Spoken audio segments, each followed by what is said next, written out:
मंतर आए हैं, किन मांगों को लेकर के आप नई दिल्ली के जंतर मंतर आए हैं और क्या उद्देश्य है इस धरने को करने का? मैडम, हमारी जन चेतना रथ यात्रा मैथिल समाज की शुकाबाद से निकली है और ये जिलेवार ज्ञापन देते हुए आई है। हमने सबसे पहले अपने जिला मुख्यालय डबरे में ज्ञापन दिया, उसके बाद आगरा दिया, मथुरा दिया, पलवल में दिया। हमारा मूल उद्देश्य जो है हमारी जन चेतना रथ यात्रा का, हमारे समाज को आज़ादी से लेकर आज तक लोकतंत्र में हिस्सेदारी नहीं मिली है। कौन से समाज को? मैथिल समाज को, हमारे मैथिल ब्राह्मण समाज को आज तक जो है लोकतंत्र में हिस्सेदारी नहीं मिली है। 2024 का लोकसभा चुनाव है, हमारा समाज सबसे पहले राजनीति में हिस्सेदारी चाहता है और हमने उस अपने मेमोरेंडम में 10% रिजर्वेशन के लिए अपना ये रखा है कि हम 10% रिजर्वेशन चाहते हैं भारत सरकार में। तो आप सब ब्राह्मण हैं क्या? हम मैथिल ब्राह्मण हैं, ब्राह्मण अलग कैटेगरी है, मैथिल ब्राह्मण हैं। तो और क्या मांग है आप? हमारी और शिक्षा से जुड़ी हुई मांगे हैं। हमारे जो गरीब लोग हैं, जो ज़्यादा पिछड़ गए हैं, सरकार उनका सर्वे कराकर उनको आर्थिक मदद दे। जो हमारे कास्ट कला का काम करते हैं, जो आर्थिक रूप से कमज़ोर हैं, उनकी सरकार मदद करे। इस तरह की हमारी 5 मांगे हैं। तो आप लोग कहाँ से, उत्तर प्रदेश से आए हैं? हम उत्तर प्रदेश से आए, हमारे साथ दिल्ली के लोग भी हैं, हमारे साथ राजस्थान के भी लोग भी हैं, हमारे साथ पंजाब, कई स्टेट के लोग हैं हमारे साथ। मतलब भारत के विभिन्न राज्यों से लोग आए हैं। मैं बात करना चाहूँगी कि आपका जो मैथिली समाज जन चेतना रथ यात्रा है, जो मंच है, इसका समर्थन कर कोई अन्य संगठन भी कर रहा है? नहीं, अन्य संगठन क्यों करेगा मैडम हमारा? नहीं, जैसे आप लोग का समर्थन करता हो कि आपकी जो मांगे हैं वो जायज़ है, हम लोग आपका समर्थन करें, कोई ऐसा नहीं? अभी हमारे पास ऐसी कोई वो नहीं है जानकारी किसी अन्य की। जो संख्या है वो कितनी होगी अगर इन मांगों को लेकर के आप सरकार के समक्ष जाते भी हैं? क्यों मानेगी सरकार? हमारी भारत में 8 करोड़ की आबादी है। हमारे उत्तर प्रदेश में कई जिले ऐसे हैं जिसमें हमारी इतनी संख्या है कि हम अपनी संख्या पे विधायक बना सकते हैं, अपनी संख्या पे सांसद बना सकते हैं। 8 करोड़ पूरे भारत में 8 करोड़ की आबादी हमारी, 8 करोड़ की आबादी है। बात करें हम मैथिली समाज जन चेतना रथ यात्रा का भारत की एकता, अखंडता और समरसता को बनाए रखने में कितना योगदान रहा? पूरा योगदान, जब से ये देश आज़ाद हुआ है तब से पूरा योगदान हमारे समाज का रहा है।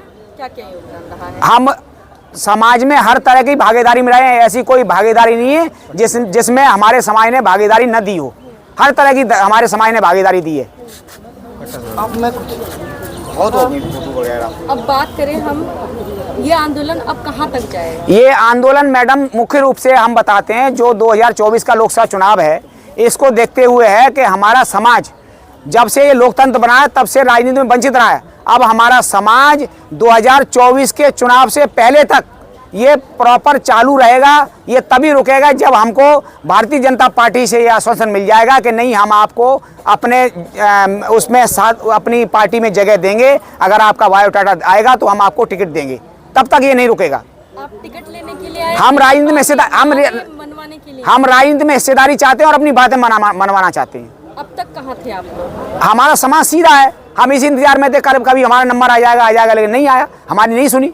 अब हम जो है गांव देहात में पिछड़ गए हैं। हमारे गांव देहात में जो लोग हैं, जो अपना गुजारे मतलब गरीबी रेखा से नीचे गुजर रहे हैं, अगर वहाँ सरकार का कोई मान लो वो सहायता आती है सरकारी, तो सरकारी सहायता हमारे लोगों को नहीं मिल पाती है। वो अन्य लोग जो है वो ले जाते हैं, क्यों? वो अपना संख्या बल दिखाते हैं। हम लोग अपना जो अभी पिछड़े हैं या गरीब हैं, या आपके साथ में जो महिला खड़ी है उन्होंने कहा कि 10 करोड़ है, तो आप लोग अपनी संख्या कैसे नहीं दिखा पा रहे? अरे हम संख्या आप दिखाने निकले मैडम, दिखाएंगे, दिखाएंगे। अब तक तो हम इस चक्कर तब आए हैं आप लोग संख्या दिखाने। बिल्कुल। आप मैडम, ये अच्छी कहावत है कि लोहे गर्म पे लोहे पर चोट मारी जाती है।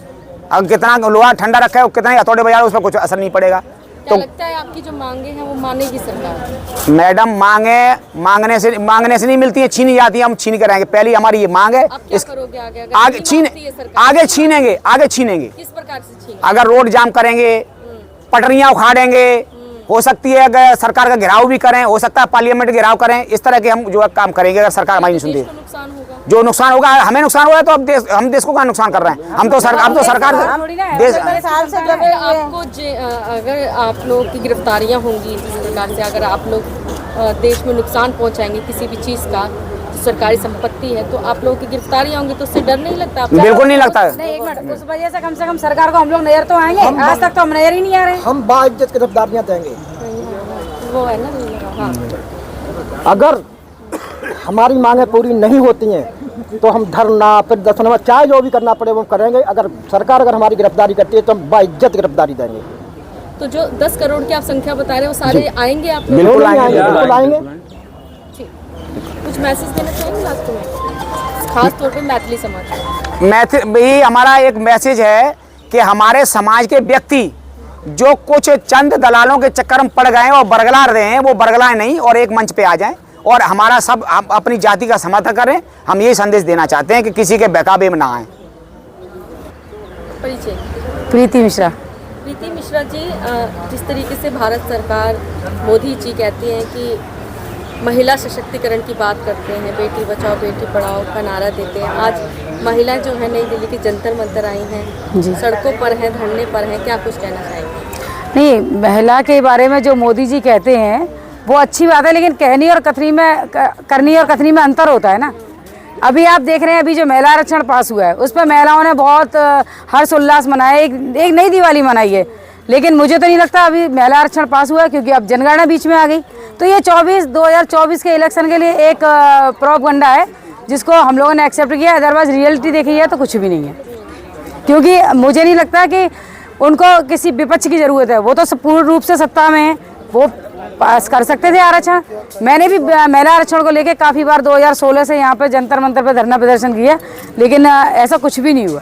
आपको लगता है कि जो आरक्षण जितनी परसेंटेज में दिया गया है 33 में, क्या वो पर्याप्त है? नहीं, 50% होना चाहिए? बिल्कुल होना चाहिए। मैं मानती हूँ उनका 37% जो उन्होंने दिया है, तो 37 घर के अकॉर्डिंग बाकी के घरों से महिलाओं को निकाल दीजिए, मालूम पड़ जाएगा महिलाओं की ज़रूरत कितनी है। 50% ज़रूरत है और आप मतलब जो कर रहे हैं ये गलत है। तो खास तौर पे आप महिला हैं, तो महिलाओं के लिए क्या संदेश रहेगा? देखिए, मैं जो महिलाओं के लिए यही कहूँगी कि जो आपके साथ ये छल हुआ है, एक मतलब एक राजनीतिक छल, इसके विरोध में आइए और उनसे ये कहिए कि आपने जो आरक्षण पास किया है, आरक्षण आपने 2024 के बाद 2027 तक टाला है। क्यों, क्या रीज़न है इसका? आप इंस्टेंटली डिसीजन लीजिए।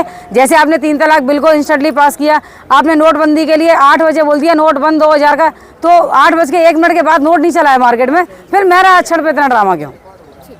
जी।